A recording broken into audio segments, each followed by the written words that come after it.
சிவபெருமானுக்கு மிகவும் பிடித்த பூ எது தெரியுமா? தும்பை பூ வெள்ளை நிறத்தில் சிறியதாக இருக்கும். இந்த பூ சிவபூஜைக்கு மிகவும் உகந்தது. இந்த பூ அதிக அளவில் மருத்துவ குணம் வாய்ந்தது, மேலும் சிவபெருமானுக்கு உகந்தது. சிவபெருமான் அவர் தலையில் தும்பை பூவிற்கு இடம் கொடுத்ததற்கு ஒரு புராண கதையும் உண்டு. முன்பு ஒரு காலத்தில் தும்பை என்ற பெண் ஒருத்தி வாழ்ந்து வந்தாள். தீவிர சிவபக்தையான தும்பை சிவபெருமானை காண அவரை நோக்கி கடும் தவம் செய்தாள். தும்பையின் தவத்தை கண்டு மனம் குளிர்ந்த ஈசன் அவள் முன் தோன்றி, உனக்கு என்ன வரம் வேண்டும் கேள் என கூறினார்.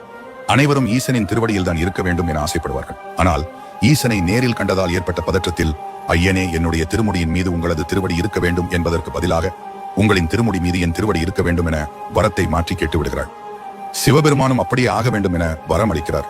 அதன் பிறகு தான் கேட்ட வரம் தவறு என புரிந்து கொண்ட தும்பை சிவனிடம், ஐயனே, உங்களை நேரில் கண்ட பதற்றத்தில் தவறாக கேட்டுவிட்டேன், என்னை மன்னியுங்கள் என கூறினார்.